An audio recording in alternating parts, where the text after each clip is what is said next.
बहुत सारे बच्चों का ये डिमांड था कि सर पी ब्लॉक में क्या क्या पढ़ना है एनसीईआरटी से, जरा एक बार बता दीजिए ताकि हम लोग सर फटाफट से इसको कंप्लीट कर लें। तो आज के इस वीडियो में बेटा एकदम आपको बताने वाला हूं कौन कौन सी चीजें एनसीईआरटी से पढ़ लेनी है। ऐसा हो सकता है कि आपके पास जो नई एनसीईआरटी हो उसमें पी ब्लॉक हो ही नहीं, क्योंकि हटा दिया गया है। तो अगर आप लोग बोलोगे, नीचे कॉमेंट करोगे, तो मैं जो मेरे पास एनसीईआरटी बुक है उसको मैं आपको टेलीग्राम पे शेयर कर दूंगा। आप मुझे बताना और लिंक आपको डिस्क्रिप्शन में डाल दूंगा, ठीक है? तो आपको मिल जाएगा बाद में भी। तो जैसा बताओगे वैसा मैं कर दूंगा। अगर आपके पास है तो अच्छी बात है, नहीं है तो आप नीचे बता दीजिएगा, नीचे लिख दीजिएगा कि हाँ सर मुझे आप शेयर कर दीजिए लिंक, तो मैं शेयर कर दूंगा, ठीक है? अच्छा, अब जरा देखो इसमें पढ़ना क्या क्या है इसकी बात करते हैं। सबसे पहले देखो बेटा, मेरे पास जो ये अभी अवेलेबल है ये 11th क्लास का है। तो आप जो इंट्रोडक्शन दिख रहा है मेरे पीछे, इसको पूरा पूरा कंप्लीट आप पढ़ेंगे। डन, A to Z सारी चीजें आप कंप्लीट करेंगे, पढ़ेंगे A to Z पूरा यहां तक पढ़ेंगे। अच्छा, इसके बाद देखोगे बेटा तो यहां पर ये सारी चीजें फिजिकल और केमिकल प्रॉपर्टीज करके स्टार्ट हो गया है ना? इनके जनरल इलेक्ट्रॉनिक कॉन्फ़िगरेशन के बारे में बताया गया है।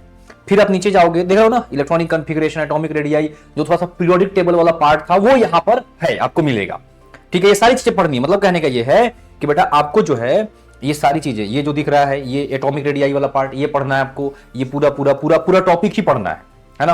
ये पूरा टॉपिक पढ़ना है। फिर आप आ जाओ, ये केमिकल प्रॉपर्टीज वाले पार्ट को भी पूरा पढ़ना है, इलेक्ट्रोनेगेटिविटी, फिजिकल, पूरा पढ़ना है कंप्लीट। ये पूरा टेबल एक बार देख लेना, याद करने की जरूरत नहीं है, टेबल देख लोगे तो थोड़ा सा काम चल जाएगा, है ना? मेल्टिंग बॉइलिंग पॉइंट का ऑर्डर आपको दिखाई दे देगा, प्रैक्टिकल वाला टेबल है, मतलब कि एक्सपेरिमेंटल टेबल है वो। रिएक्टिविटी टुवर्ड्स एयर देख लो, केमिकल प्रॉपर्टीज में आ गया। ये देखो थोड़ा से बॉन्ड्स के बारे में बताए हुए हैं, इन बॉन्ड्स को देख लीजिएगा जरा, है ना? Reactivity towards acid and alkalis, इनको देख लीजिए, है ना? फिर रिएक्टिविटी टुवर्ड्स हैलोजन्स, है कि नहीं? फिर उसके बाद important trends and anomalous behaviour of boron, ये पढ़ लो। फिर उसके बाद देखो ये स्टार्ट हो रहा है ना, सम इंपॉर्टेंट, देखो यहां पे some important compounds of boron, इसको बेटा नहीं पढ़ना है, क्लियर है? ये अपने को बिल्कुल भी नहीं पढ़ना है, ये अपने काम की चीज नहीं है। आया समझ में? ऐसे ही आप जाओगे, देखो ऑर्थोबोरिक एसिड, ये सब चीज कुछ नहीं पढ़ना है, ये किसी काम का नहीं है, ये किसी काम का नहीं है। डाइबोरेन, स्ट्रक्चर डाइबोरेन का देख लेना थोड़ा सा, बाकी किसी चीज की जरूरत अपने को नहीं है, बस इस स्ट्रक्चर पे आप फोकस कर लीजिएगा, थोड़ा सा स्ट्रक्चर आप देख लीजिएगा, ये वाला स्ट्रक्चर डाइबोरेन का। डन है? अच्छा, उसके बाद सेम टू सेम यहां पर आपका ग्रुप 14 स्टार्ट हुआ, यहां पर भी जनरल फिजिकल और केमिकल प्रॉपर्टीज दी हुई हैं, ठीक है? आप उनको पढ़ लीजिए, जैसे कि आप ये पूरा पढ़ना, ये सारी चीजें ना, ये आपका use of boron and aluminium and there compounds, इसकी जरूरत नहीं है, इसको नहीं पढ़ना है, ठीक है?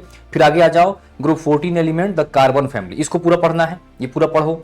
फिर उसके बाद आ जाओ, ये पूरा पढ़ो आप, है ना? इलेक्ट्रॉनिक कॉन्फ़िगरेशन पूरा पढ़ो, इलेक्ट्रोनेगेटिविटी पूरा पढ़ो, ये पूरा पढ़ो, ये पूरा पढ़ो, ठीक है? कंप्लीट पढ़ना है। ये टेबल देख लो, सेम रिपीट होगा सब में, ठीक है? फिजिकल प्रॉपर्टीज आप पूरा देख लीजिए, केमिकल प्रॉपर्टीज पूरा देख लीजिए आप ना, oxidation state and trends in chemical reactivity, reactivity towards water, reactivity towards halogens, इसको पूरा पढ़ लो, है ना? रिएक्टिविटी टुवर्ड्स ऑक्सीजन, इनको पूरा देख लो आप, है कि नहीं? ये देख लो पूरा पूरा, है ना? ये सारी चीजें देख लो। जहां से फिर देखो ये स्टार्ट हुआ ना, important trends and anomalous behaviour of carbon, अब यहां पर थोड़ा सा रुकना है, इसको पूरा कंप्लीट पढ़ना है अपने को, ठीक है? इसको पूरा पढ़ना है। इसके बाद आप आ जाओ, एलोट्रॉप्स ऑफ कार्बन पूरा पढ़ लो, डायमंड पूरा पढ़ लो, कैसे स्ट्रक्चर है इनको देख लो आप, ठीक है? ग्रेफाइट देख लो, फ्लोरेसेंस देख लो। फिर उसके बाद आप आ जाओ यहां पे, अब देखो जैसे स्टार्ट हुआ ना, सम इंपॉर्टेंट देख लो, ये रहा ना, some important compounds of carbon and silicon, इसको छोड़ देना है। डन है? इसको आप पूरा छोड़ दीजिए, ठीक है? ये पूरा छोड़ दो। आया समझ में कि नहीं? ये पूरा छोड़ दो, ये पूरा किसी काम का नहीं है, पूरा छोड़ दो। क्लियर है? किसी काम का नहीं है, कुछ भी किसी काम का नहीं है अपने। आई बात समझ में? डन है? समझ में आ रहा है? ये पूरा छोड़ दीजिए। फिर समरी थोड़ा सा पढ़ लो, इसको आप देख लो, थोड़ा सा पढ़ाई कर लो इसके बारे में। अब आते हैं जरा 12th के बारे में, 12th के चैप्टर्स। 12th में आप देखो सिमिलरली एकदम पूरा ब्लॉक केमिस्ट्री जो है ना इसी तरीके से है। Introduction, chemical physical properties, chemical properties, और इनसे पहले थोड़ा सा इलेक्ट्रॉनिक कॉन्फ़िगरेशन का चर्चा किया हुआ है, मतलब कि सीक्वेंस ऐसा है, इंट्रोडक्शन है, थोड़ा सा इलेक्ट्रॉनिक कॉन्फ़िगरेशन के बारे में बातचीत है, फिर उसकी general physical properties, electronegativity, ionization energy, इन चीजों के बारे में बातचीत है, मेल्टिंग पॉइंट, बॉइलिंग पॉइंट, और देन उसके बाद उसकी chemical properties, reactivity towards air, water, acid, base, इनके साथ रिएक्टिविटी की। तो उन्हीं सारी चीजों, जैसे ना ऑकरेंस के बारे में पढ़ लो, है ना? इंट्रोडक्शन आप पूरा पढ़ लो, फिर इधर आ जाओ नीचे, ये पूरा पढ़ लो, टेबल देख लो आप पूरा, है ना, electronic configuration, atomic radii, ionization enthalpy, पूरा देख लो, similar pattern, electronegativity, physical properties यहां पर आ गई, केमिकल प्रॉपर्टीज, ऑक्सीडेशन का ट्रेंड, ऑक्सीडेशन नंबर का ट्रेंड देख लो आप पूरा पूरा, एनोमलस प्रॉपर्टीज ऑफ नाइट्रोजन देख लो, उसके बाद ये देख लो पूरा पूरा बॉन्ड्स के बारे में बताया है। ये टेबल जरूर देख लीजिएगा, reactivity towards oxygen, reactivity towards halogens, इनको देख लीजिए, ठीक है, रिएक्टिविटी टुवर्ड्स मेटल्स, इनको देख लीजिए, ये एग्जांपल जरूर देख लेना, है ना। फिर अब देखो डाइनाइट्रोजन स्टार्ट हो गया ना, ये नहीं पढ़ना अपने को, ये अब किसी काम का नहीं है, आया समझ में, ये अब किसी काम का बेटा नहीं है अपने, ये किसी भी काम का बिल्कुल भी नहीं है ना, ये सब किसी काम का नहीं। जहां से कंपाउंड प्रिपरेशन प्रॉपर्टीज इन सब चीजें स्टार्ट हो गई, वो किसी काम का नहीं है, ठीक है। तो जो मैं कट कर रहा हूं ना, यही अगर आप बोलोगे तो इसी को मैं सीधा सीधा आपको शेयर कर दूंगा। ऑक्साइड्स ऑफ नाइट्रोजन में थोड़ा सा आप एक काम कर लोगे तो मजा आ जाएगा। क्यों बोल रहा हूं? क्योंकि वो पीरियोडिक टेबल से रिलेटेड है।